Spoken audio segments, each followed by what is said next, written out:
بسم اللہ الرحمن الرحیم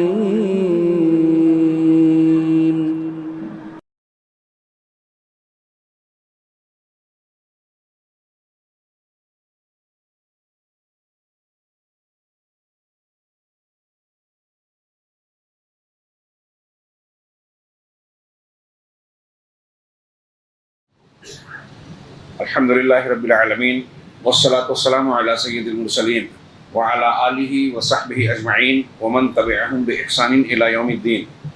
اعوذ باللہ من الشیطان الرجیم. بسم اللہ الرحمن الرحیم. قد افلح المؤمنون الذین هم فی صلاتهم خاشعون والذین هم عن اللغو معرضون والذین هم للزکاة فاعلون والذین لفروجهم حافظون الی آخر الآیات. محترم حاضرین، آج ہمارے سامنے سورۃ المومنون ہے. یہ مکی صورت ہے جس کی آیات 118 کی تعداد اپنے اندر رکھتی ہیں. اس کا نام المومنون بھی ہے اور اس کا نام قد افلح بھی ہے. سورۃ قد افلح، جیسے سورہ اخلاص کو قل هو اللہ، سورہ قل هو اللہ بھی کہا جاتا ہے. چنانچہ اسے المومنون اس لیے کہا جاتا ہے کہ اس سورہ کے آغاز میں مومنین صادقین کی صفات بیان کی گئی ہے بڑے جامع انداز میں، اور پھر ان کا انجام بھی ذکر کیا گیا ہے. اور پھر آگے چل کے مومنین کے بعض اوصاف، بعض تاریخی اعتبار سے انبیاء کرام علیہم الصلاۃ والسلام اور اہل ایمان کا تذکرہ، پھر ان کے مخالفین کافروں کا ذکر ہے.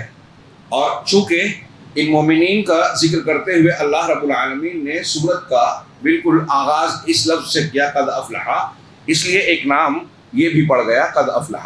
پہلی آیت میں اللہ رب العالمین نے کہا قد افلح المؤمنون، مومنین فلاح پا گئے، یعنی کامیابی سے ہمکنار ہوئے، سعادت مند ہوئے، خوش قسمت ہوئے، تو وہ کامیاب ہو گئے، فلاح پا گئے. اور بالکل سورہ کے آخر میں اللہ نے فرمایا انہ لا یفلح الکافر، یہاں کہا کہ مومنین فلاح پائیں گے، اور سورہ کے آخر میں کہا کہ کافر فلاح نہیں پائیں گے. فلاح، عدم فلاح، کامیابی اور ناکامی، اس کی بنیاد ایمان اور کفر ہے، توحید اور شرک ہے. اسی طریقے سے سورہ کے اہل ایمان کے اوصاف کے بعد اللہ تبارک و تعالیٰ نے سورت میں انسان کی پیدائش کا ذکر کیا، جیسے کل کے درس میں سورۃ الحج کے حوالے سے آیا تھا. اس سورہ مبارکہ میں بھی ذکر ہے وَلَقَدْ خَلَقْنَا الْإِنسَانَ مِنْ سُلَالَةٍ مِنْ طِينٍ، کہ ہم نے انسان کو مٹی کے جوہر سے، خلاصے سے، نچوڑ سے، بجتی ہوئی مٹی سے پیدا کیا. مٹی کی الگ الگ، قرآن مجید میں کہیں چکنی مٹی کہا گیا، کہیں گارے سے پیدا کیا کہا گیا، کہیں کھنکھناتی مٹی سے پیدا کیا. یہ جو مٹی کی شکلیں ہوتی ہیں سوکھی ہوئی، پھر اسے گارا بنایا جاتا ہے، پھر اس کو ملایا جاتا ہے، الگ الگ کیفیات کی بنیاد پر یہ الگ الگ الفاظ استعمال ہوئے. تو اللہ تبارک و تعالیٰ نے آدم علیہ الصلوۃ والسلام کو اسی طرح پیدا کیا. تو ہم نے مٹی کے سط سے، نچوڑ اور جوہر سے پیدا کیا. شروع میں اس کی پیدائش کا ذکر کیا، اور آخر میں اللہ رب العالمین نے فرمایا افحسبتم انما خلقناکم عبثا، کیا تم یہ سمجھتے ہو کہ ہم نے تم کو عبث، بیکار پیدا کیا، وانکم الینا لا ترجعون، اور تم ہماری طرف پلٹائے لوٹائے نہیں جاؤ گے. فتعالی اللہ الملک الحق، اگر ایسا ہوتا کہ تم کو دنیا میں یوں ہی کھانے پینے کے لیے زندہ کر دیا اللہ نے اور مر گئے، معاملہ ختم ہو گیا، جیسا کہ اس سورہ مبارکہ میں کفار کا ایک قول بھی نقل کیا کہ کہا ان ہی الا حیاتنا الدنیا نموت و نحیا وما نہلکنا الا الدہر، یہ ہماری دنیا کی زندگی ہے، یہاں ہم جیتے اور مرتے ہیں، ہاں ہمیں صرف زمانہ ہلاک کرتا ہے، بس یوں ہی پیدا ہو گئے. آج کے کچھ ملحدین کا بھی اسی طرح کا قول ہے. اللہ رب العالمین نے یہ کہا کہ اگر ایسا ہوتا کہ خالق و مالک نے تم کو پیدا کیا، اب کوئی حساب و کتاب نہ لے، کوئی نتیجہ برآمد نہ آوے. ہم دنیا میں دیکھتے ہیں کہ ایک ظالم ہے، ایک آدمی جو ہے انصاف کرنے والا ہے، ایک آدمی اچھا ہے، ایک برائیاں کرنے والا ہے، ایک پریشانیاں اٹھا رہا ہے، صبر کرتا ہے، ایک آدمی جو ہے وہ اس کو مختلف قسم کی اذیتوں میں مبتلا کرتا ہے. اب اگر دونوں کا انجام ایک جیسا ہو، دونوں مر گئے اور معاملہ ختم، تو یہ بات سمجھ میں نہیں آتی، یہ عقلاً بھی سمجھ میں نہیں آتی. دنیا میں ہم دیکھتے ہیں کہ قانون قدرت، قانون مکافات لاگو ہے، جیسی کرنی ویسی بھرنی، اور یہ ایسا قانون ہے جسے دنیا کے تقریباً تمام مذاہب مانتے ہیں. ہندوؤں میں بھی کرما کا عقیدہ پایا جاتا ہے کہ کرم آپ جیسا کرو گے ویسا آپ کو نتیجہ ملے گا، لہذا انہوں نے پنرجنم کا عقیدہ گڑھ لیا، جس کی نہ عقل تائید کرتی ہے، نہ سائنس مانتا ہے، نہ ہی کوئی مذہبی معتبر کتاب اس کا ذکر کرتی ہے، چنانچہ ان کے یہاں یہ عقیدہ پایا جاتا ہے۔ لیکن یہ اصول وہ بھی مانتے ہیں کہ جیسا آدمی کرے گا ویسا ہی بھرے گا، چنانچہ اللہ رب العالمین نے اپنے اس قانون کو، قانون قدرت اور قانون مکافات کو قرآن میں بار بار ذکر کیا، قوموں کے واقعات کی شکل میں، عقلی بنیادوں پر، اور اللہ رب العالمین نے دنیا کی تخلیق کے مقصد کے طور پر کہ جب یہاں آزمائش اور امتحان ہے تو امتحان کا نتیجہ کیا برآمد ہونا چاہیے، جو ایک کامیاب اور ایک ناکام۔ تو اللہ نے اس سورہ مبارکہ میں بتایا کہ مومنین کامیاب ہونے والے ہیں، اور پھر انسان کی پیدائش کا ذکر کیا تو آخر میں یہ کہا کہ کیا تم یہ سمجھتے ہو کہ اللہ تم یوں ہی عبث بیکار بے مقصد پیدا کیے گئے ہو؟ فتعال اللہ الملک الحق۔ تو الملک الحق، سچا بادشاہ، حقیقی بادشاہ اللہ رب العالمین، ہاں، اس سے کہیں بلند و بالا ہے۔ یعنی اگر پیدا ہو کے انسان یوں ہی مر جائے، کوئی نتیجہ برآمد نہ ہو، تو یہ اللہ رب العالمین پیدا کرنے والے کے لیے عیب کی بات ہوگی، اس کے لیے اس پر سوالیہ نشان ہوگا کہ اللہ تو حکیم ہے، ہر کام حکمت سے کرتا ہے، تو کیا انسان کی تخلیق بلا مقصد ہوئی؟ ہم دنیا میں دیکھتے ہیں کہ اللہ نے، قدرت نے جو بھی پیدا کیا وہ فائدوں اور مقاصد سے، حکمتوں سے جڑا ہوا ہے، بلکہ ایک ایک چیز ملٹی پرپز ہے۔ ہم اپنے وجود میں دیکھیں، یہ ناک ہے، ہاں، اس سے ہم کیا کیا کام لیتے ہیں، سانس لیتے ہیں، سونگھتے ہیں، اور اس کے بعد اس کے چہرے مہرے کے لیے وہ ایک خوبصورتی کا کام دیتی ہے، اور بھی اس کے کئی، جو اس کے جانکار اور میڈیکل لائن کے لوگ ہوں گے اور کئی باتیں بتائیں گے باریک باریک۔ ایک ناک کے کئی کام ہیں، زبان کے، آنکھ کے، دل کے، ہاتھ کے، پیر کے، انگلی کے، جلد کے، بال کے، کوئی بیکار چیز نہیں ہے، نہیں ہے چیز نکمی کوئی زمانے میں۔ ہمارے جسم کا کوئی عضو بیکار نہیں ہے، بلا مقصد نہیں ہے، تو ہمارا پورا کا پورا وجود کیا بیکار ہوگا، بے مقصد ہوگا؟ ناممکن بات ہے۔ آخرت کی یہ عقلی دلیل بھی ہے اور فطری طور سے۔ جنت جہنم، کل کچھ دلیلیں آئی تھی کہ دنیا میں دوبارہ زندہ کیا جائے گا، دنیا کے بعد جنت اور جہنم، سزا اور انعام کی بات ہوگی، یہ بھی فطرت میں بھی ہے۔ آپ خود سوچئے، اہل علم نے یہ ایک دلیل دی ہے کہ انسانی فطرت بھی اس بات کا تقاضا کرتی ہے کہ دار آخرت ہو۔ وہ کیسے؟ کہ ایک انسان، کوئی بھی انسان آپ دیکھیں تو اس کی خواہشات میں یہ خواہش انگڑائی لیتی ہے، دل میں یہ تمنا ہوتی ہے کہ ایسی زندگی ملے جس میں دکھ نہ ہو، سکھ ہی سکھ ہو، آرام ہو، کوئی ٹینشن، کوئی پریشانی، کوئی خطرہ، کوئی خوف اور اندیشہ نہ ہو، سکون ہو، چین ہو، جو دل چاہے وہ مل جائے۔ ظاہر سی بات ہے کہ یہ تمنا ہے، انسان کے اندر یہ آرزو ہے، اور دنیا میں ایک آدمی بادشاہ بھی بن جاتا ہے تو اس کی آرزویں اور تمنائیں پوری نہیں ہوتی۔ اللہ کے رسول صلی اللہ علیہ وسلم نے فرمایا کہ لو کان لابن آدم وادیان من ذهب لابتغى ثالثا، اگر انسان کو سونے کی دو وادیاں بھی مل جائے، دو وادی بھر کے، تو تیسری کی تمنا کرے گا۔ لا يملأ بطن ابن آدم الا التراب، ابن آدم کے پیٹ کو مٹی کے علاوہ کوئی چیز بھر نہیں سکتی۔ انسان کی زندگی کی جہاں حد ہے اس سے آگے تک اس کی تمنائیں ہیں، خواہشات اور آرزویں ہیں۔ تو یہ آرزو دل میں ہونا اس بات کی دلیل ہے کہ جس ذات نے ہمارے دل میں یہ آرزو اور تمنا دی ہے، اس نے اس آرزو اور تمنا کے پورا ہونے کا مقام بھی بنایا ہے، اور وہ جنت ہے۔ اور یہ جنت کس کے لیے ہے؟ المؤمنون کے لیے۔ یہ اس سورہ میں بتایا گیا کہ آپ کو یہ جنت حاصل کرنی ہے تو پہلے دنیا کی جنت پانی پڑے گی، اور دنیا کی جنت حاصل کرنے کے لیے ایمان اور یہ صفات جو اس سورہ مبارکہ کے آغاز میں بیان کیے گئے ہیں اسے اختیار کرنا ہوگا۔ اللہ نے کہا کہ کیا تم سمجھتے ہو کہ تم کو بیکار پیدا کیا گیا ہے اور ہماری طرف لوٹائے پلٹائے نہیں جاؤ گے؟ فتعال اللہ الملک الحق لا الہ الا ہوا رب العرش الکریم۔ تو وہ ملک حق، سچا بادشاہ، ہاں، اس سے کہیں بلند و بالا ہے، اس کے سوا کوئی معبود برحق نہیں ہے، وہ عرش کریم کا مالک ہے، سب سے بڑی مخلوق۔ یہ سورت کے ابتدا اور انتہا کے مضمون کو آپ سامنے رکھیے تو انسان کی تخلیق کا مقصد اور اس مقصد میں کامیابی کا راستہ بتایا گیا ہے اس سورہ مبارکہ میں، کہ وہ ایمان ہے اور اہل ایمان کی صفات کو اختیار کرنا ہے۔ محوری اور مرکزی موضوع اس سورہ مبارکہ کا یہ ہے کہ مومنین کی صفات اور کافروں کے انجام، ان دونوں کے درمیان موازنہ اور مقارنہ کیا جائے۔ چنانچہ سورہ کا آغاز ہوتا ہے مومنین کی صفات سے. اللہ نے فرمایا قد افلح المؤمنون، یقیناً مومنین فلاح پا گئے. سب سے پہلی چیز جو بتائی ایمان، یعنی ایمان ہونا چاہیے. اب ہمارے یہاں یہ بات میں بار بار دہراتا ہوں، مختلف دروس میں خطبات میں یہ بات دہراتا ہوں کہ ایمان کی بات ہمارے یہاں مسلمانوں کے سارے طبقے فرقے کرتے ہیں، لیکن ایمان کی صحیح تعریف اور ایمان کا صحیح معنی اور مفہوم لوگوں تک پہنچتا نہیں ہے. اس پر محنت بھی نہیں ہے اور لوگوں میں اس کا ذوق بھی نہیں ہے، خواہش بھی نہیں ہے، اس کو غیر اہم سمجھتے ہیں. جب دین و ایمان کا کام کرنے کی بات آتی ہے تو ہمارے یہاں کچھ مخصوص قسم کے اعمال کو ہم نے سمجھ لیا ہے کہ یہ کر لیا جنت میں ریزرویشن ہو گیا. ایمانیات، عقائد جو دین کی بنیاد ہے، اصل ہے، جس پر پوری عمارت کھڑی ہوتی ہے، اس پر توجہ ہی نہیں دیتے اور سمجھتے ہیں کہ اس کو سیکھنے کی کوئی ضرورت نہیں. چلتے چلتے کچھ سطحی باتیں ہم نے سن لی، مان لی اور یہ ایمان ہو گیا. اور پھر اس ایمان کے ساتھ ایسی کئی باتیں لوگ جوڑ کے بیان کرتے ہیں جو ایمان کے بالکل خلاف ہے، قرآن و حدیث کی تعلیم کے خلاف ہے، لیکن اہل اسلام ایمان کے طور پر اسے اختیار کیے ہوئے ہیں. ایمان میں سب سے پہلی بنیاد اللہ پر ایمان ہے. اب ہم دیکھیں گے، میں اکثر کہا کرتا ہوں کہ لا الہ الا اللہ ہمارے دین کی بنیاد ہے. ہمارے یہاں بڑے بڑے طبقات، دانشور، علماء، صوفیہ طبقات پائے جاتے ہیں جو لا الہ الا اللہ کی تشریح ہی غلط کرتے ہیں. اگر آپ لا الہ الا اللہ کا معنی، مفہوم اور اس کی تقاضوں کو، شرائط کو نہیں سمجھتے، غلط سمجھتے ہیں، غلط معنی اور مفہوم کو اختیار کرتے ہیں، تو بتائیے آپ کا ایمان صحیح رہے گا کیا؟ جب ایمان ہی نہیں ہے تو قد افلح المؤمنون کی پہلی ہی بنیاد بگڑ گئی.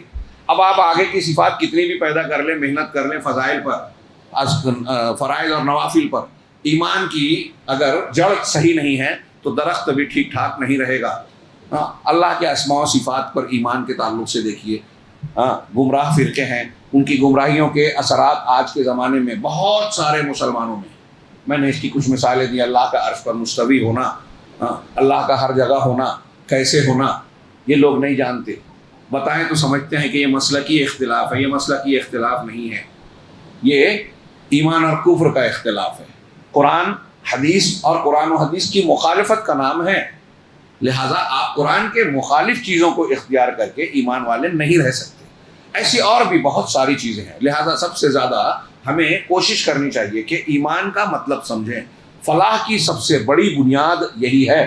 اللہ نے فرمایا کہ مومنین فلاح پا گئے. اب مومنین اگر ہیں تو ان کی صفات ظاہر میں کیا کیا ہوگی؟ چند صفات کو، بہت ہی جامع صفات کو بیان کیا گیا ہے. اگر ان صفات کو تفصیل سے آپ غور کریں گے، جس میں ہم یہاں بہت سرسری گفتگو کر پائیں گے، تو تفصیل سے دیکھیں گے تو ایک مسلمان کے زندگی کے تمام پہلو اس میں سمٹ جاتے ہیں. ذاتی طور سے، دوسروں کے تعلق سے ساری باتیں آ جاتی ہیں. کیا صفات بتائیں؟ سرسری طور سے الذین هم فی صلاتہم خاشعون، یہ وہ مومنین ہیں جو اپنے نمازوں میں خشوع اختیار کرتے ہیں. نماز مطلب نماز پڑھتے ہیں، تو نماز ہی نہیں پڑھتا معاملہ ہی ختم. اور نماز پڑھتا ہے تو اس کی روح، اس کی بنیاد، حاصل روح کیا ہے؟ اس میں خشوع ہو. خشوع کا مطلب کیا؟ عاجزی، دل کا اللہ رب العالمین کے سامنے حاضر رہنا، نماز کو پوری توجہ سے، انہماک سے پڑھنا، عاجزی اختیار کرنا، اور دل کو ادھر ادھر، اپنے خیالات و افکار کو ادھر ادھر نہ بہکنے دینا، بلکہ آپ نماز میں جو ذکر و اذکار کر رہے ہیں، جو دعائیں پڑھ رہے ہیں، رب کے سامنے عبادت کا جو جذبہ رکھتے ہیں، اس کا اخلاص کے ساتھ اس کا دھیان دیا جائے، اور کوشش کریں کہ اس کے معنی اور مفہوم کو، اس کے مقصد کو سمجھیں اور اس پر پورا اترنے کی کوشش کریں. یہ تصور کہ ہم بادشاہوں کے بادشاہ، خالق کائنات رب العالمین کے سامنے کھڑے ہیں، وہ ہمیں ہم اسے دیکھ رہے ہیں، یا کم از کم یہ کہ وہ ہمیں دیکھ رہا ہے، تو اس کیفیت میں ہماری جو اندرونی اور باہری کیفیت ہوگی اس حالت میں، وہ خشوع کی کیفیت ہوگی. اور جب یہ کیفیت ہوگی تو نہ دل ادھر ادھر جائے گا، نہ افکار بھٹکیں گے، نہ آدمی ظاہر میں اپنے کپڑے سیدھے کر رہا ہے، بال سنوار رہا ہے نماز کی حالت میں. اور ہم دیکھتے ہیں، میں اکثر دیکھتا ہوں کہ نماز کے سلسلے میں ہمارے یہاں بہت سے لوگ لاپرواہیاں برتتے ہیں، احکام و آداب کا لحاظ نہیں رکھتے. پیر ملانا، نیت کس طرح باندھنا چاہیے، بہت سے لوگوں کو دیکھتا ہوں کہ اس طرح کی خامیاں ان کے عمل میں پائی جاتی. سیکھیں جب نماز فرض ہے اور اللہ کے رسول صلی اللہ علیہ وسلم نے یہاں تک بتایا کہاں انگلی ہلانا ہے, کہاں کون سی حرکت کرنی ہے, تو یہ مذاق نہیں ہے, یہ اللہ کے رسول صلی اللہ علیہ وسلم اور اللہ کا دین ہے. اللہ کے رسول صلی اللہ علیہ وسلم کو اللہ نے نماز فرض کی تو جبریل علیہ السلام کو بھیج کر پڑھایا, آپ نے امت کو سکھایا, اور پھر اس کے بعد کہا صلو کما رأیتمونی اصلی, نماز ویسے پڑھو جیسے مجھے دیکھا ہے پڑھتے ہوئے. ابھی آگے ایک جملہ اور آئے گا آخر میں ان صفات میں. تو خشوع خضوع نماز میں یعنی آپ کے دل کی کیفیت یہ ہو کہ اللہ رب العالمین کے سامنے جھکے ہوئے ہوں, اس کا ڈر ہو, اس کے سامنے عاجزی ہو. نماز کے اذکار اور دعاؤں اور قرآن کی آیتیں جو آپ تلاوت کر رہے ہیں, پڑھ رہے ہیں, اس کے معنی اور مفہوم کو ذہن نشین کریں, تو یہ آپ کے اندر بہت ہی عاجزی کی کیفیت پیدا کرے گی. اللہ رب العالمین کی بندگی کی کیفیت پیدا کرے گی. والذین هم عن اللغو معرضون, اور یہ وہ لوگ ہیں جو لغویات سے اعراض کرنے والے ہیں. لغو ان چیزوں کو کہتے ہیں جو بے فائدہ ہو, قول ہو, عمل ہو. تو ہماری زبان سے بھی ایسی بات نہ نکلے. مومنین کی صفت بتا رہا ہے اللہ رب العالمین کہ الٹی سیدھی باتیں ہیں, بے فائدہ باتیں نہیں کرتے, الٹے سیدھے اور بے فائدہ کام نہیں کرتے. بعض لوگوں نے لغو سے مراد شرک اور دوسرے گناہ بھی لیے ہیں, لیکن اس کا عمومی معنی یہی ہے کہ ایسے کام جو انسان کے لیے بے مقصد ہوں, لا حاصل ہوں. اور جب ایک آدمی ایسے کاموں سے بچنے کی کوشش کرے گا جس کا کوئی فائدہ نہیں ہے, نقصان نہیں ہے, تو ظاہر سی بات ہے ان کاموں سے جو حرام ہے, اللہ نے لغویات سے بچنے کی بات کہی ہے اہل ایمان کی, اور حرام تو ایسی چیز ہے جو نقصان پہنچانے والی ہے. لغو جو کام جب آدمی کرتا ہے تو اپنی زندگی کے قیمتی لمحات کو اچھے کام کی بجائے برے کام میں یا ضائع کرتا ہے. ایک آدمی فرض کیجئے کہ میں آپ سے ایک ایسی بات کر رہا ہوں جس کا نہ ثواب ہے نہ عذاب ہے. کوئی بات اگر گفتگو میں مجلس میں کہہ رہا ہوں, لطیفہ کو کہہ رہا ہوں, کوئی کہانی کس سے سنا رہا ہوں, ہنسی مذاق کی بات کر رہا ہوں, حرام نہیں ہے, ناجائز نہیں ہے, لیکن اس کا ثواب بھی نہیں ہے. اب اسی وقت میں اگر میں آپ کو دین کی بات بتاؤں, قرآن کا کوئی مفہوم بتاؤں, سبحان اللہ, الحمدللہ, اللہ اکبر کہہ لوں اتنی دیر میں, تو اس کا کتنا فائدہ ہوگا. تو کیا ہم نے اچھا کام جو ہمیں فائدہ پہنچا سکتا ہے اس کو چھوڑ کر جب ایسا کام کیا جس کا کوئی فائدہ نہیں ہے, تو یہ لغو نہیں ہوا. میں تو دیکھتا ہوں کہ ہم لوگ رمضان المبارک کی قیمتی لمحات کو بھی, یہاں تک کہ لیلۃ القدر کی قیمتی لمحات کو بھی ایسی گفتگو, بات چیت اور معاملات میں گزار دیتے ہیں جو لغویات کے زمرے میں آ سکتے ہیں, اور جو بہت فائدے کی چیزیں ہیں اس سے ہم غفلت کا شکار ہو جاتے ہیں. اللہ کے رسول صلی اللہ علیہ وسلم نے فرمایا من حسن اسلام المرء ترکہ ما لا یعنی, آدمی کے اسلام کی خوبی یہ ہے, اچھائی یہ ہے, حسن ہے کہ وہ لایانی چیزوں کو چھوڑ دے. اب لایانی چیزوں میں بعض ایسی چیزیں بھی ہے کہ آپ دین کے نام پر کچھ ایسے مسئلے پر گفتگو کر رہے ہیں کہ یہ کرنا چاہیے, یہ نہیں کرنا چاہیے. ہاں, پوری دنیا کا ایک چاند ہونا چاہیے مثال کے طور پہ. اب اگر آپ نے منوا بھی لیا تو آپ اس پہ عمل کر پائیں گے کیا؟ ہاں, تھوڑی دیر کے لیے مان لیا جائے کہ آپ مان بھی رہے ہیں, اب آپ اپنے تک رکھیے اسے. آپ مسلمانوں میں پیش کر کے تشویش پیدا کر رہے ہیں بلا وجہ کی بحث, اور اس میں رمضان کے مبارک مہینے میں بہت قیمتی اوقات کو لمبی بحث میں گزار دے رہے ہیں. حاصل کچھ نہیں. آپ نے وہ بحث کر بھی لی تو نہ آپ کے ہاتھ میں ایسی حکومت اور اقتدار ہے کہ پوری دنیا میں آپ نافذ کر سکیں, اور جس کے ہاتھ میں وہ بھی نہیں کر سکتا, پوری دنیا میں اکٹھا ہو بھی نہیں سکتا. ایک جگہ دن ہوگا, ایک جگہ رات. تو خیر ہے, لغویات میں یہ بھی آتا ہے. میں یہ کہنا چاہ رہا ہوں کہ لایانی اب بے فائدہ قسم کے مسائل میں گفتگو کرنا. والذین هم عن اللغو معرضون والذین هم للزکاة فاعلون, اور یہ وہ لوگ ہیں, وہ تحلیہ ہے. آپ بچوں کی اپنے آپ کی تربیت کریں تو دو چیز ہے, ایک تحلیہ, ایک تخلیہ, ایک تصفیہ, ایک تربیہ. تربیہ یہ کہ اچھی چیزوں سے اپنے آپ کو آراستہ کرنا, اپنے اندر پیدا کرنا, اور تخلیہ یا تصفیہ یہ ہے کہ بری باتوں کو اپنے اندر سے صاف کرنا. توحید کی صفات کو لانا یہ تربیہ, شرک کی صفات کو صاف کرنا یہ تصفیہ, تخلیہ, صفائی کرنا. اسلام میں تربیت کے یہ دو پہلو بہت اہم ہیں. آپ اچھائی کا حکم دے, برائی سے نہ روکے, نہیں چلے گا. کچھ لوگ آج کل ایسے ہیں, نہیں نہی عن المنکر مت کرو, اس سے اختلاف ہوتا ہے. ارے یہی تو امتحان ہے آپ کا. اللہ کہہ رہا ہے کہ یہ نہ کرو, یہ حرام ہے, آپ کہہ رہے ہیں کہ منع مت کرو. اللہ نے کیا ہے, رسول نے کیا ہے, سلف نے کیا ہے, آپ نہیں کرنا چاہتے.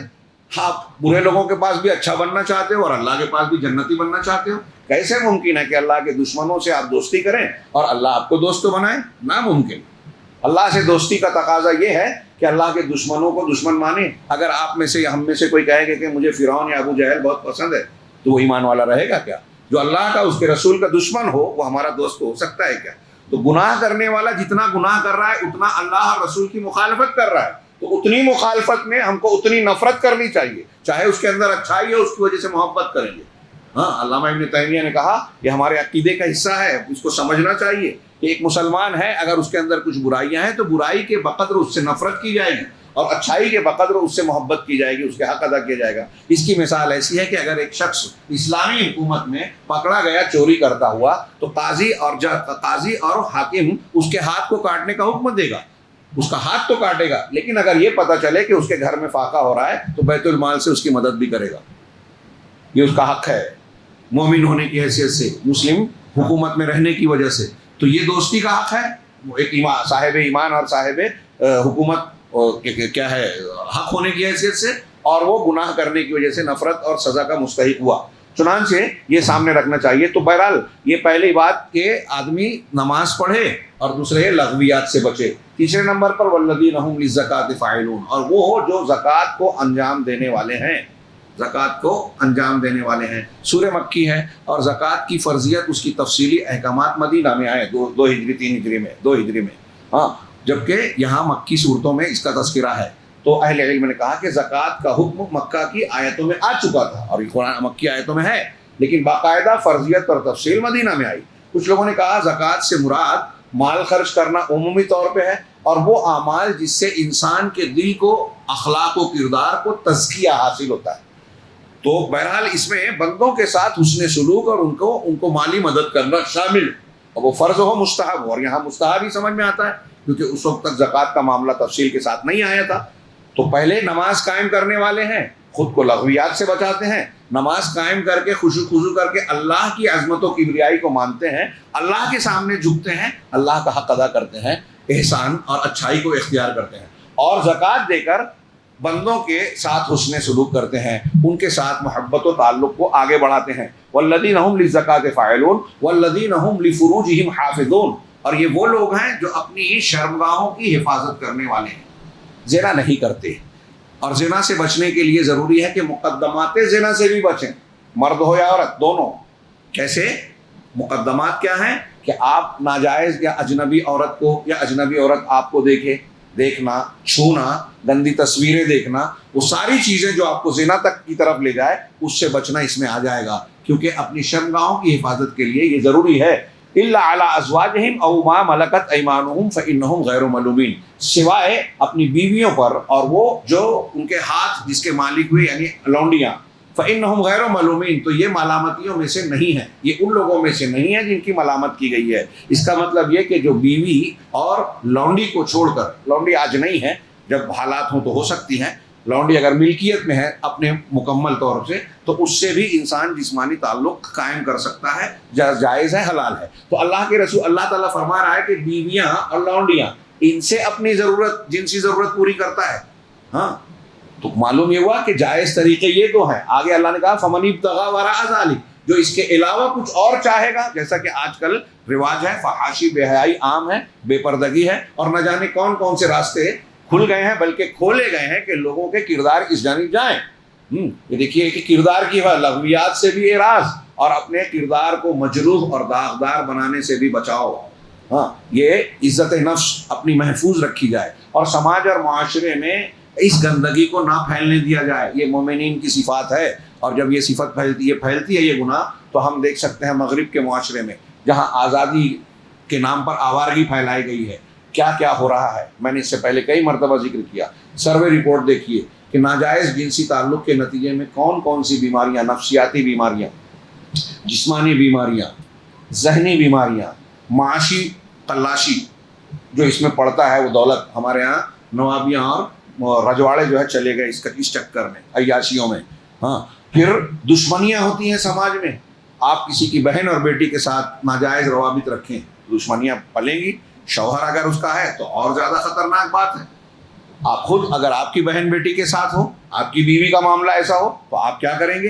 تو اس سے دشمنیاں بھی پھیلتی ہیں، جنگیں بھی ہوتی ہیں، اور پھر اس قسم کے نتائج کی بنیاد پر خاندان ٹوٹتے ہیں۔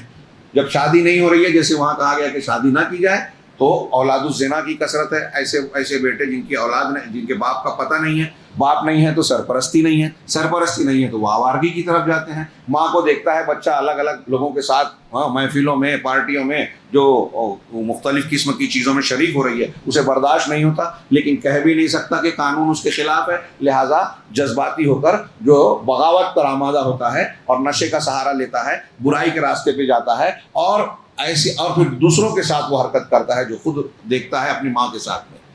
ایسے اور بھی بہت سارے خرابیاں پیدا ہوتی ہیں، خاندان ٹوٹ گئے، رشتے نہیں معلوم ہے، کون کس کا وارث ہوگا، کس کا کیا حق ہے نہیں معلوم، بہت سارے مسائل پیدا ہوئے ہیں یورپ اور مغرب میں جہاں یہ معاملہ کھول دیا گیا۔ تو بہرحال اللہ رب العالمین کہہ رہے ہیں کہ جو اس کے علاوہ کوئی راستہ تلاش کرے گا جنسی لذت کے حصول کے لیے، تو فمن ابتغى وراء ذلك فاولئک هم العادون، تو یہی لوگ حد سے تجاوز کرنے والے ہیں۔ اس سے یہ بھی پتہ چلا کہ ہمارے لیے عورت جائز یا تو بیوی کی شکل میں ہے یا لونڈی کی شکل میں ہے نا، اس کے علاوہ نہیں ہے۔ اب متع کی جو روافض کے یہاں ایک بڑی فضیلت والا عمل بتایا جاتا ہے، عارضی نکاح، کانٹریکٹ نکاح، 2 دن کے لیے، 3 دن کے لیے، اور اس کی ایک شکل ہمارے یہاں حلالے کی بھی تھی اور ہے۔ ہاں، یہ نکاح ہی نہیں ہوتا جو طلاق کے مقصد سے ہی کیا جائے کہ آج کر کے 2 دن 4 دن میں چھوڑ دیا جائے، 1 دن میں چھوڑ دیا جائے۔ تو متع کا نکاح یہ پہلے تھا، بعد میں اس کو حرام قرار دے دیا۔ روافض شیعہ کہتے ہیں کہ حضرت عمر نے حرام کیا، اس لیے ہم نہیں مانتے، اور اس کی فضیلت میں بہت سی روایتیں گڑھ کر بیان کرتے ہیں۔ جبکہ 1 مرتبہ کسی نے کیا تو حضرت حسن کے برابر، 2 مرتبہ کیا تو حضرت حسین کے برابر، 3 مرتبہ کیا تو حضرت علی کے برابر، 4 مرتبہ کیا تو اللہ کے رسول کے برابر درجہ۔ انا للہ و انا الیہ راجعون۔ ہمارے بزرگ تھے علماء کشمیری صاحب، وہ کہتے تھے کہ ہمارے ہاں جو اوباش قسم کے لوگ ہیں وہ بہت سارے لوگوں کو پیسہ دے دے کے زنا کیا کرتے ہیں، 4 نہیں مرتبہ 40 مرتبہ کرتے، تو ان کا درجہ کیا ہو جائے گا آپ کے مطابق؟ تو وہ اس قرآن کی اس آیت سے وہ رد ہوتا ہے۔ اچھا، وہ متع کو قرآن سے ثابت کرنے کی کوشش کرتے ہیں۔ ابھی میں ادھر نہیں جاتا ہوں، آگے بڑھتا ہوں کہ وہ اللہ نے فرمایا والذین هم لاماناتهم وعہدہم راعون، اور وہ لوگ مومنین وہ ہیں جو اپنی امانتوں اور عہد کا، وعدوں کی رعایت کرتے ہیں، ان کو نبھاتے ہیں۔ یہ ایک جملہ پوری ایک کتاب ہے۔ امانتوں کی بہت سی قسمیں ہیں۔ اللہ نے قرآن کو امانت کہا، انا عرضنا الامانۃ علی السماوات والارض، پوری شریعت، پورا دین، پورا قرآن امانت ہے۔ اللہ نے ہم کو امانت دی، اللہ کی امانت ہے، رسول کی تعلیمات امانت ہے۔ آپ کے پاس کسی کا کوئی مال رکھا ہوا ہے جو اس نے سنبھالنے کے لیے ودیعت کیا ہے، یہ امانت ہے۔ کسی نے آپ کو رازدار بنایا ہے کہ میرے گھر کا معاملہ یہ ہے، یا میں آپ سے اس معاملے میں مشورہ کر رہا ہوں، اپنے گھر کی بات آپ سے بتا رہا ہے، وہ امانت ہے۔ عہدہ، یہ امانت ہے۔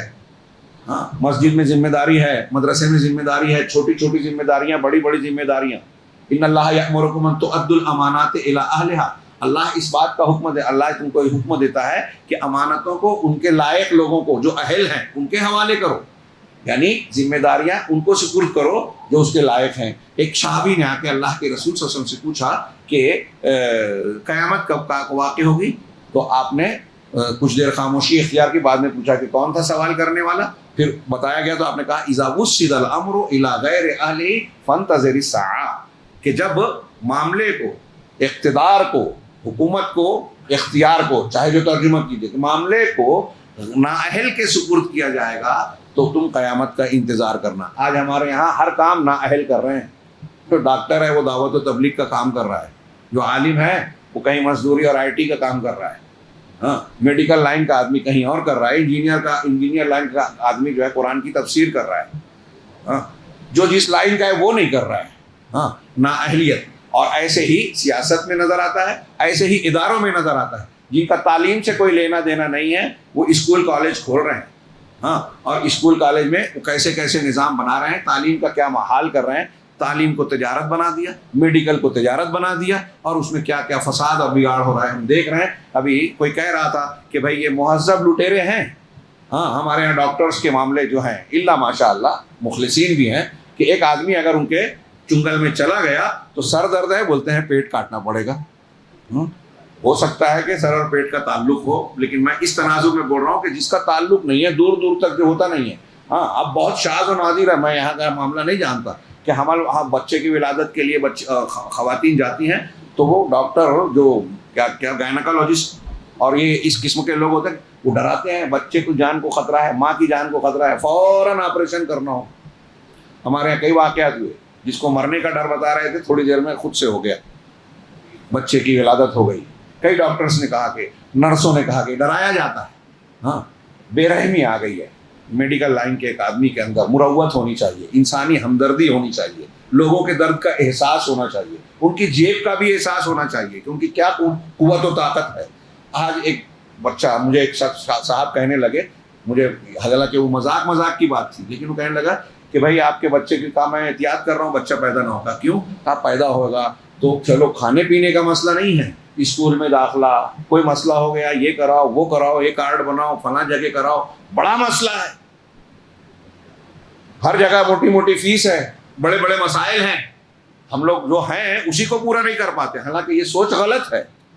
ہاں، آپ اولاد خوب پیدا کیجئے، وہی آپ کی طاقت بنیں گے. خیر، تو اللہ رب العالمین نے فرمایا کہ والذین هم لاماناتهم وعهدهم راعون. تو یہ ساری چیزیں میں بیان کر رہا تھا کہ یہ امانتیں ہیں. آپ کے پاس کسی کا راز ہے، امانت ہے. آپ کسی کے گھر میں نوکر ہیں، امانت ہے آپ کے پاس. آپ کو گھر کی کنجیاں دے دی ہے، آپ کے گھر میں آپ کو گھر میں آنے جانے دے رہے ہیں، تو آپ وہاں کی بیٹی پر، بہو پر، لڑکیوں پر بری نظر نہ ڈالیں، امانت کی خیانت کریں گے. یہ ساری چیزیں امانت کا معنی میں نے شاید مجھے یاد پڑتا ہے کہ کافی پہلے میں ایک مرتبہ اس مسجد میں جمعہ کا خطبہ دیا تھا، امانت کے ٹاپک پر ہی دیا تھا، اور کافی تفصیلی اس میں بتایا تھا کہ امانت کا لفظ جو ہے ہر ذمہ داری اور دیانت داری کو شامل ہے، اور اس کے برخلاف آپ کسی بھی ذمہ داری اور حق کو تلف کرتے ہیں تو وہ خیانت ہے، بددیانتی ہے. تو سارے دین کو سمیٹتا ہے امانت. اپنی امانتوں کا لحاظ کرتے ہیں اور وعدوں کو پورا کرتے ہیں، وعدے بھی امانت میں ہیں. اب ان ساری چیزوں کو ملائیے تو اللہ کا حق، بندوں کا حق، اپنی اصلاح، دوسروں کی اصلاح، دوسروں کا اپنا حق ادا کرنا اور دوسروں کا حق ادا کرنا. آپ کو ایک باپ نے اپنی بیٹی دے دی آپ کے نکاح میں، تو اللہ رب العالمین کا یہ امانت ہے، اللہ کی امانت کے ساتھ تم نے لیا ہے. اب وہ بیوی تمہاری تم نے خرید نہیں لی، اس پہ ظلم نہیں کر سکتے. اس کے حقوق جیسے تمہارے حقوق اس پر ہیں، ویسے اس کے حقوق تمہارے اوپر ہیں. اس حقوق کو ادا کرنا ہوگا. اعتماد کے ساتھ گھر والوں نے دیا اور اس نے آپ کو اپنے آپ کو آپ کے حوالے کیا، تو اللہ رب العالمین اس کے بارے میں بھی سوال کرے گا. آپ کے بچے، ہمارے بچے جو ہیں وہ ہمارے لیے اللہ کی طرف سے دیے گئی امانت ہے، ان کے حقوق کو ادا کرنا ہوگا. تو اس طریقے سے ان کے ساتھ جو معاملات ہیں، ذمہ داریاں ہیں، اور پھر کسی سے کوئی ایگریمنٹ ہوتا ہے، وعدہ عہد و پیمان ہوتا ہے، ان سب کی رعایت کرتے ہیں. جب اس کی رعایت کرے گا آدمی تو سارے لوگوں کے حقوق کو ادا کرنے والا انسان بنے گا. ایک مومن ایسا ہوتا ہے، ہر چیز کا لحاظ کرتا ہے. نبی پاک صلی اللہ علیہ وسلم کی سیرت طیبہ ہم پڑھتے ہیں، سناتے ہیں، لیکن اب وہ ایسا لگتا ہے کہ کتاب کی بات ہو گئی ہے، ہماری زندگیوں میں نہیں ہے. جس نبی کو جو لوگ مشورہ کرنے کے بعد 14 قبیلے کے 14 جوان رانا ننگی تلوار لے کر کھڑے ہیں کہ نکلیں گے تو ہم قتل کر دیں گے، ایک اکٹھا مل کر، شب ہجرت کی بات کر رہا ہوں، جب آپ کو قتل کرنے کے لیے وہ آمادہ ہیں، اسی وقت انہی لوگوں کے قبیلے کے لوگوں کی امانتیں اس نبی کے پاس موجود ہیں، اور وہ جاتے جاتے وہ خیانت نہیں کر رہے کہ مجھے مارنے آ رہے ہیں تو میرے سے پیسہ کیوں لے کے میں لے جاتا ہوں. نہیں، حضرت علی رضی اللہ تعالیٰ عنہ کو دیا کہ فلاں فلاں فلاں کی امانتیں ہیں، میں چلا جاؤں، ان کو ادا کر دینا، دے دینا، پہنچا دینا. کیا زبردست کردار ہے، کوئی مثال پیش کر پائے گا. ہمارا تھوڑا سا جھگڑا ہو جاتا ہے، کسی سے قرضہ لے رکھا ہے، جھگڑا ہوا تو کہتے ہیں جا نہیں دیتا، وصول کیسے کرتا ہے کر لے، کورٹ یا پولیس اسٹیشن جا، میں نپٹ لوں گا. ہاں، یہ ہمارے نبی کا کردار نہیں ہے، مومن کو کردار نہیں ہے. تو مومن یہ ہوتے ہیں. آخری صفت بتائی والذین هم علی صلاتهم یحافظون، اور یہ مومنین وہ ہیں جو اپنی نمازوں کی محافظت کرتے ہیں. پہلی بات کہی تھی ایمان کے بعد، نمازوں میں خشوع اختیار کرتے ہیں. ہاں، جو نماز کی روح ہے، اخلاص ہو، عاجزی ہو، انہماک ہو، حضور قلب ہو، اللہ رب العالمین کو سامنے دیکھنے کا جذبہ ہو. اور یہاں آخر میں کہا کہ اس کی حفاظت کرتے ہیں. محافظت میں یہ آ گیا کہ آپ اس کے وقت کی پابندی کریں، اس کے احکام کا لحاظ کریں، اس کی شروط کو ضرور مد نظر رکھیں، وقت کا لحاظ کریں، نماز سے متعلق جو چیزیں بیان کی گئی ہیں ان کا لحاظ کریں. تب آپ محافظت کرنے والے ہوئے. اب ہاتھ کہیں جا رہا ہے، رکعت کہیں پڑھ رہے ہیں اور کوئی سنت پر عمل ہو رہا ہے، کسی پر نہیں ہو رہا ہے، یہ نماز کی محافظت نہیں ہے. آپ لاپرواہی سے پڑھ رہے ہیں، اور اللہ کو ایسی عبادتوں کی ضرورت نہیں ہے. ہاں، تو مومنین جو ہے نمازوں کی محافظت کرتے ہیں. جب یہ ساری صفات بیان کرنے کے بعد اللہ نے کہا اولئک هم الوارثون، یہی لوگ وارثین ہیں، وراثت پانے والے، کس چیز کے؟ الذین یرثون الفردوس، وہ لوگ جو الفردوس کے وارث بنیں گے۔ فردوس جنت کے مختلف طبقات ہیں، اس میں سے ایک الفردوس ہے، اور اللہ کے نبی صلی اللہ علیہ وسلم فرمایا، صحیح بخاری کی روایت ہے کہ جب تم اللہ سے مانگو تو جنت الفردوس مانگو، اس لیے کہ یہ سب سے اعلیٰ جنت ہے، سب سے درمیانی ہے بیچ میں، اور اس کے اوپر رحمان کا عرش ہے۔ ہم فیہا خالدون، جس میں وہ ہمیشہ رہیں گے۔ یہ مومنین کی صفات اور ان کا نتیجہ اور مقام بتایا گیا ابتدائی آیتوں میں، اور اس کے فوراً بعد اللہ نے وَلَقَدْ خَلَقْنَا الْإِنسَانَ مِنْ سُلَالَةٍ، انسان کی تخلیق کا ذکر کیا۔ چونکہ اس سے متعلق کل کے درس میں کچھ تفصیل آ چکی ہے، لہذا میں ادھر نہیں جاتا۔ ان آیتوں کے تعلق سے سورہ مومنون میں کی شرح اور ترجمہ کرتے ہوئے مولانا ابوالکلام آزاد نے علم الجنین پر بہت پیارا لکھا ہے، میں کہوں گا کہ اس کا ایک مرتبہ مطالعہ کریں کہ سائنس کی تحقیقات نے قدم بقدم، مرحلہ در مرحلہ کئی نتیجے اختیار کیے۔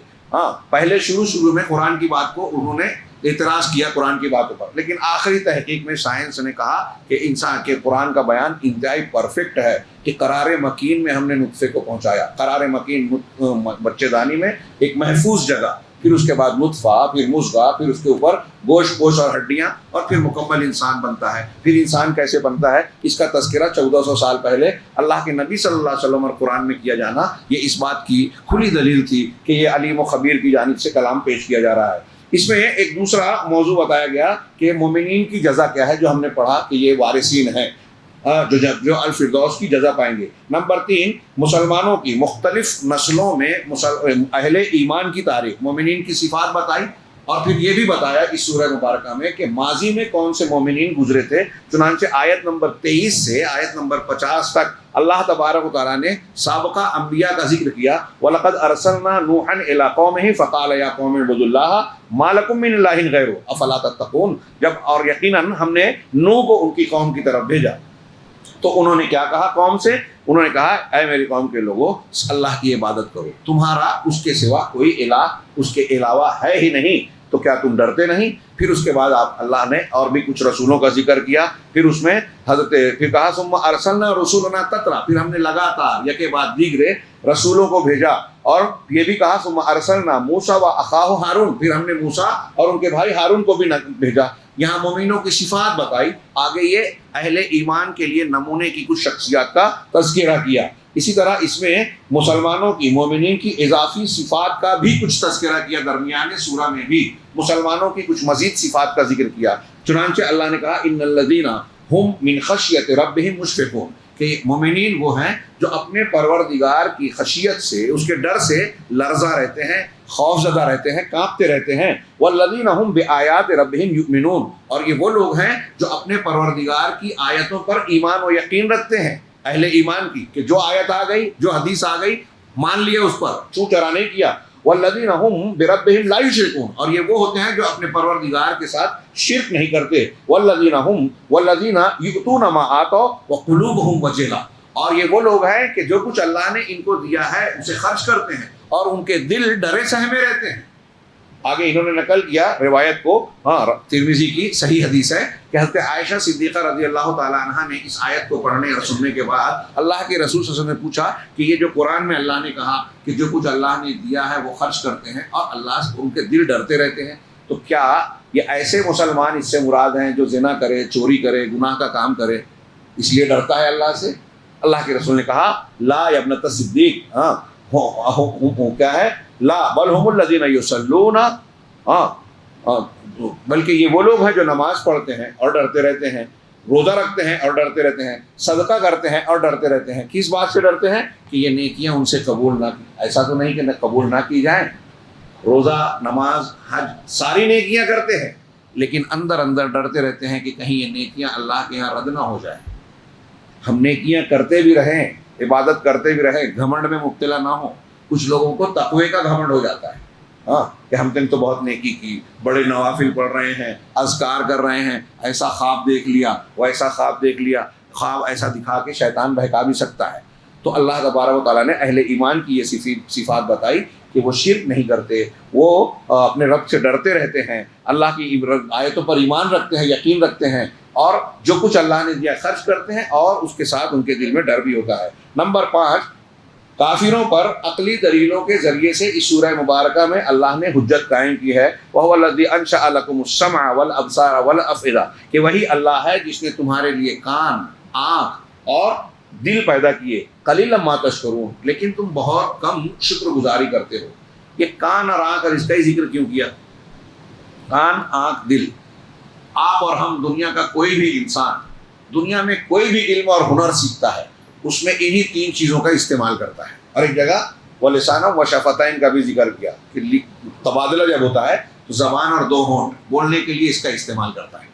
تو یہ آلہ علم ہے، علم سیکھنے کا آلہ ہے کہ آپ کان سے سنتے ہیں، آنکھ سے دیکھتے ہیں، اور جو سنا دیکھا ہے اس سے دل کے غور و فکر کی صلاحیت کے ذریعے سے فیصلہ کرتے ہیں۔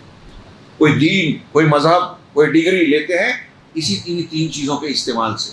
کہتے ہیں ماہرین لسانیات کہتے ہیں کہ بچہ جو بولتا ہے زبان، جس کو مادری زبان کہتے ہیں، اور شروع میں جو سیکھتا ہے، اس کے سیکھنے میں 90% اس کے کان کا استعمال ہوتا ہے۔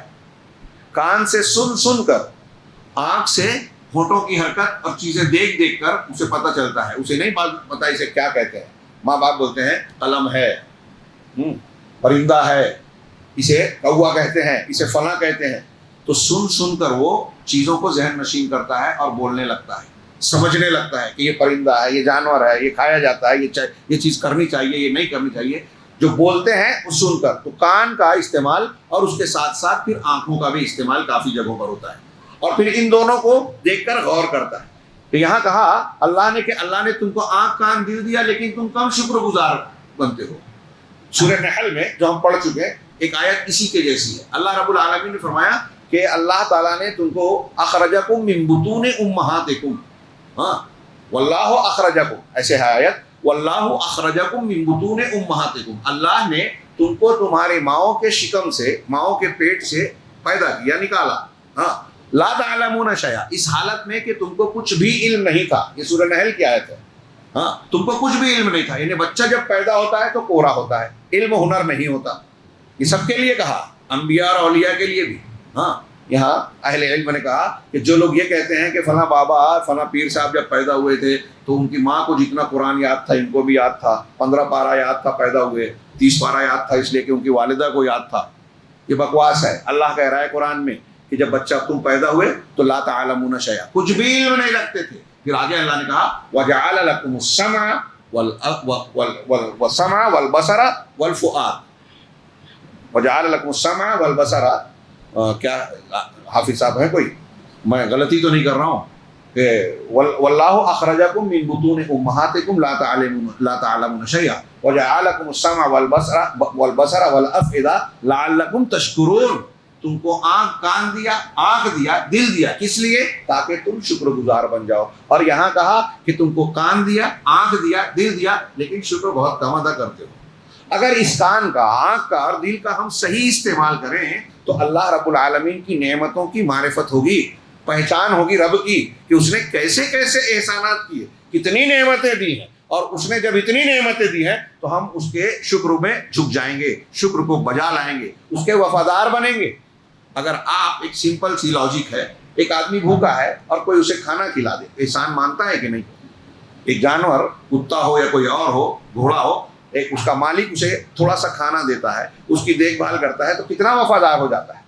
انسان میں بھی یہ جذبہ پایا جاتا ہے، اگرچہ کہ یہاں تھوڑا مخالفت بھی آتی ہے بعض تقاضوں کی بنیاد پر، لیکن انسان کا بھی ایک فطری جذبہ ہے کہ آپ کے ساتھ اگر کوئی اچھا سلوک کر رہا ہے تو آپ اس کو احسان کی نگاہ سے دیکھتے ہیں، اس کے سامنے دوسروں کے مقابلے میں اس کے ساتھ اچھا سلوک کرتے ہیں، اس کی بات کو ماننا چاہتے ہیں۔ اب اگر ہم آنکھ کان دل و دماغ کا صحیح استعمال کریں تو ہمیں یہ پتہ چلے گا کہ ہم جی رہے ہیں اللہ کی وجہ سے، کھا رہے ہیں اللہ کے دینے کی وجہ سے، پہن رہے ہیں اللہ کی نعمت کو، ہمارے رشتہ و پیوند ہے اللہ کی نعمت اور عطائی نوازش ہے، ساری نعمتیں اسی کی دی ہوئی ہے۔ تو آنکھ کان دل و دماغ کا صحیح استعمال آدمی کرے گا تو صحیح علم حاصل کرے گا، صحیح علم ہوگا تو صحیح نتیجے پر پہنچے گا، اور صحیح نتیجے پر پہنچے گا تو شکر گزار بنے گا۔ اللہ تعالیٰ نے یہ عقلی دلیل دی کہ آپ ان کا استعمال کر کے غور کیجئے. اسی طرح انہی آیتوں کے آگے سلسلے میں اللہ رب العالمین نے فرمایا وَهُوَ الَّذِي ذَرَأَكُمْ فِي الْأَرْضِ, وہی ہے جس نے تم کو زمین میں بسایا پھیلایا. ہاں, اور پھر وہی ہے جو تم کو زندہ کا وَهُوَ الَّذِي يُحْيِي وَيُمِيتُ. ہاں,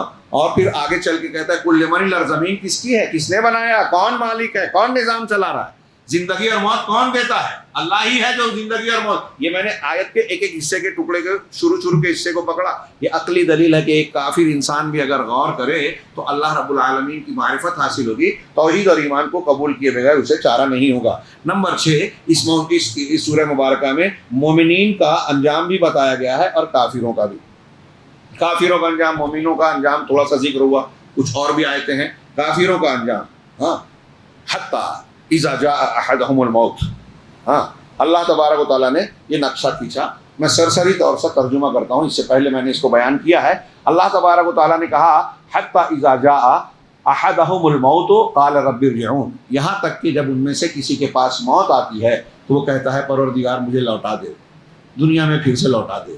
تو برزخ میں کہتا ہے یا جہنم میں جانے کے بعد کہے گا, دونوں تشریح موجود ہے. ہاں, تو بظاہر ایسا لگتا ہے کہ مرنے کے وقت یا مرنے کے بعد کہتا ہے لعلی اعمل صالحا فیما ترکت, جو دنیا میں نے چھوڑی ہے اس میں, تاکہ تو مجھے واپس لوٹا دے تاکہ میں اس میں نیک عمل کر لوں, صالح عمل کر لوں.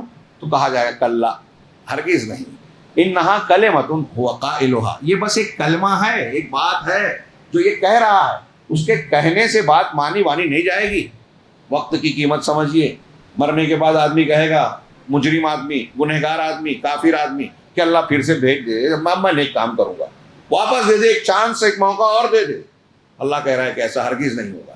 ہاں, یہ بس بات ہے جو ایک کہنے والا کہہ رہا ہے. وَمِن وَرَائِهِمْ بَرْزَخٌ إِلَىٰ يَوْمِ يُبْعَثُونَ, اور ان کی موت کے بعد, اس سے لگتا ہے کہ مرنے کے وقت ہی کی بات ہے, ان کے پیچھے جو ہے ایک حجاب ہے. برزخ آڑ اور حجاب کو کہتے ہیں, دو چیزوں کے درمیان. تو جو مرنے کے بعد کا پیریڈ ہے, اس دنیا کی زندگی اور آخرت کی زندگی کے بیچ کا جو پیریڈ ہے, اسے برزخ کہا گیا. اب ایک آدمی قبر میں دفن ہو, اس کی لاش کو پرندے کھا جائیں, سمندر میں بہا دیا جائے, آگ میں جلا دیا جائے, یا کسی بھی شکل میں ہو, وہ برزخی زندگی میں ہے. اور جس پرندے نے کھایا, جس مچھلی نے اس کو نوچا, وہ بھی مر کے جو ہے مٹی ملنے والے ہیں. لہٰذا وہ کسی بھی شکل میں ہو, اللہ رب العالمین کی قدرت سے باہر نہیں ہے, اسے عالم برزخ کہا جائے گا. اور عذاب قبر اکثریت چونکہ انسانوں کی دفن کی جاتی ہے, اس لیے قبر کا ذکر کیا جاتا ہے, ورنہ سارے برزخ کے جس حالت میں جو ہے سب کے ساتھ وہی معاملہ ہوگا جو اللہ چاہے گا. تو ان کے پیچھے ایک برزخ ہے یوم الی یوم, اس دن تک کے لیے جب انہیں دوبارہ زندہ کر کے اٹھایا جائے گا.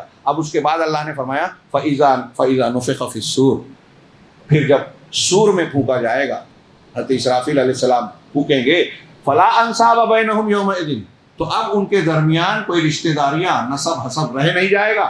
یہ ابتدائی دور ہوگا, کوئی کسی کو پہچانے گا بھی نہیں, بعد میں متقین ایک دوسرے کو پہچانیں گے. ہاں, وَلَا يَتَسَاءَلُونَ, اور نہ ایک دوسرے سے سوال جواب کریں گے, ایک دوسرے سے پوچھیں گے, باس پرس نہیں کریں گے کوئی ایک دوسرے سے. یہ دہشت کا ماحول ہوگا, بھاگیں گے ایک دوسرے سے, بھائی سے بھاگے گا, باپ بیٹے سے, بیوی شوہر سے, ہاں, ہر کوئی ایک دوسرے سے بھاگے گا, پوچھیں گے نہیں. اب حساب کتاب ہوگا, فَمَنْ ثَقُلَتْ مَوَازِينُهُ فَأُولَٰئِكَ هُمُ الْمُفْلِحُونَ. یہ مومنوں اور کافروں کا انجام کیا ہوگا کہ جس کا میزان عمل نیکیوں کا پلڑا بھاری ہوگا تو یہی لوگ مفلحون ہیں, فلاح پانے والے. قد افلح المؤمنون, یہ فلاح پانے والے ہیں. وَمَنْ خَفَّتْ مَوَازِينُهُ, اور جس کا میزان عمل ہلکا پڑ گیا, جھکا نہیں رہا, تو فَأُولَٰئِكَ الَّذِينَ خَسِرُوا أَنفُسَهُم, تو یہی وہ لوگ ہیں جنہوں نے اپنے نفسوں کو خسارے میں, نقصان میں ڈالا. یہ خسارہ دنیا کے جیسا نہیں ہے. کیا ہے؟ فی جہنم خالدون, وہ جہنم میں ہمیشہ ہوں گے. جہنم کی دہکتی آگ, ہاں, اوپر سے, نیچے سے, دائیں سے, بائیں سے, اندر تک گھستی ہوئی, دامر سے تارکول سے زیادہ کالی, دنیا کی آگ سے 69 گنا سخت, اس جہنم میں ہمیشہ رہیں گے. اللہ نے کہا تلفح وجوہہم النار, ان کے چہروں کو یہ آگ جھلسا رہی ہوگی. وَهُمْ فِيهَا كَالِحُونَ, اور وہ اس میں بد شکل ہوں گے. احسن البیان میں کالحون کا ترجمہ بد شکل کیا, اور حاشیے میں بتایا ہے کہ اگر یہ گال اور ہونٹ سکڑ جائیں, یہ کھنچ جائیں, تو ہمارا دانت باہر آ جائے گا, دکھائی دے گا, جبڑے دکھائی دیں گے. تو یہ گویا ایک پردہ ہے جو ہمارے اس ڈھانچے کو چھپائے ہوئے ہے. جب یہ ہٹ جائے گی, اس کا گوشت ہٹ جائے گا, تو یہ ڈھانچہ یا یہ دانت دکھائی دے گا. جہنمیوں کے جہنم میں آگ کی وجہ سے کھینچ کر یہ گوشت نیچے کی طرف آ جائے گا، لٹک جائے گا اور دانت باہر آ جائیں گے، اور یہ جو ہڈی ہمارے کیا جبڑے کی ہڈی اور چہرے کی ہڈی ہے، یہ ہڈی باہر آ جائے گی، جس سے وہ انتہائی بھیانک اور بد شکل ہو جائیں گے۔ وَهُمْ فِيهَا كَالِحُونَ، اللہ ہمیں بچائے۔ اللہ تعالیٰ کی طرف سے کہا جائے گا أَلَمْ تَكُنْ آيَاتِي تُتْلَىٰ عَلَيْكُمْ فَكُنْتُمْ بِهَا تُكَذِّبُونَ، کیا میری آیتیں تم پر تلاوت نہیں کی جاتی تھی لیکن تم اسے جو ہے جھٹلاتے تھے اسے؟ قَالُوا رَبَّنَا غَلَبَتْ عَلَيْنَا شِقْوَتُنَا وَكُنَّا قَوْمًا ضَالِّينَ، تو کہیں گے کہ پروردگار ہماری بدبختی ہم پر غالب آ گئی اور ہم گمراہ لوگ ہوں گے۔ ربنا اخرجنا منها، پروردگار اس جہنم سے ہمیں نکال دے۔ فإن عدنا فإنا ظالمون، اب اگر ہم دوبارہ وہ حرکت کریں گے جو پہلے کرتے تھے تو ہم ظالم ہوں گے۔ تو اللہ کہے گا اخسؤوا فيها ولا تكلمون، اسی میں پڑے رہو بدبختی کے ساتھ اور مجھ سے بات مت کرو۔ ولا تكلمون انه كان فريق من عبادي، یہ جو ہے پھر اللہ تعالیٰ نے آگے مومنوں کا ذکر کیا۔ تو اس طریقے سے اللہ نے دونوں کے انجام کا تذکرہ کیا۔ آخری جو ہے موضوع کے طور پر ذکر کیا کہ اس سورہ مبارکہ میں یہ بتایا گیا ہے کہ اللہ تبارک و تعالیٰ کی سے مغفرت اور رحمت کی دعا کرنا یہ دلیل ہے اس بات کی کہ سارے لوگ اللہ رب العالمین کے محتاج ہیں، اور یہ مومنین کی اعلیٰ صفات میں سے ہے کہ آپ اللہ سے اس کی رحمت اور مغفرت کریں۔ سورہ کا اختتام اسی آیت پر ہوا، وَقُلْ رَبِّ اغْفِرْ وَارْحَمْ وَأَنْتَ خَيْرُ الرَّاحِمِينَ۔ اللہ کے رسول صلی اللہ علیہ وسلم کو کہا جا رہا ہے کہ آپ کہیے، آج کا جمعہ کا خطبہ مغفرت پہ تھا، ہاں حالانکہ کافی طویل ہو گیا لیکن پھر بھی بہت سے پہلو اور بہت سے اہم باتیں باقی ہیں، یعنی مطلب اس کی اہمیت و فضیلت قرآن و حدیث میں بہت کچھ بیان کیا گیا ہے۔ یہاں یہ دعا میں دیکھیے کہ اللہ تعالیٰ نے اپنے رسول کو سکھایا کہ آپ کہیے رب اغفر لی، رب اغفر وارحم، پروردگار بخش دے اور رحم فرما، وانت خیر الراحمین، تو سب سے بہتر رحم کرنے والا ہے۔ اللہ کے نبی صلی اللہ علیہ وسلم کو کہا گیا کہ آپ رحمت اور مغفرت مانگیے، اس کا مطلب اس کی ہم کو ضرورت ہے، نبی کو ضرورت ہے، ہم کو ضرورت ہے، اور یہ مومنین کی صفات میں سے ہے۔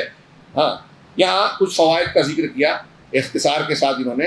سب سے پہلی ایک بات کہی کہ اس سورہ مبارکہ میں الفردوس، جنت الفردوس کا تذکرہ قرآن میں دو جگہ کیا گیا، ایک سورہ کہف میں اور ایک اس سورہ مبارکہ میں۔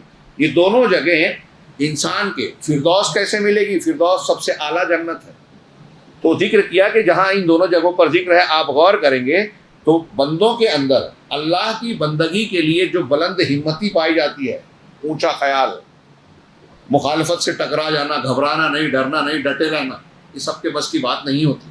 تو جن کے اندر بلند ہمتی ہو، حوصلہ ہو ایمان میں، عبادت میں، جن کے اندر قربانی کا جذبہ ہو، دین کی خدمت اور ثابت قدمی ہو، جیسا کہ اصحاب الکہف، سورہ کہف میں اصحاب الکہف کے کردار سے واضح ہے کہ وقت کے بادشاہ کے سامنے جھکنے کی بجائے انہوں نے غار میں پناہ لینے کو بہتر سمجھا، لیکن توحید نہیں چھوڑی، شرک کو گلے نہیں لگایا، ایمان کو ہاتھ سے جانے نہیں دیا، یہ قربانی دی، بال بچوں کو، گھر بار کو چھوڑ کر ایک غار میں جا کے رہ گئے، ہاں یہ قربانی دی۔ چنانچہ اس تناظر میں اور یہاں اس سورہ مبارکہ میں جو ہم نے شروع میں اور درمیان میں مومنین کی صفات پڑھی ہے وہ اہل ایمان کی اعلیٰ صفات ہیں۔ اس تناظر میں جو لوگ اعلیٰ مومنین ہوں گے ان کو جنت کا اعلیٰ درجہ ملے گا، جو جس درجے کے مومن ہوں گے ان کو اس درجے میں مقام ملے گا۔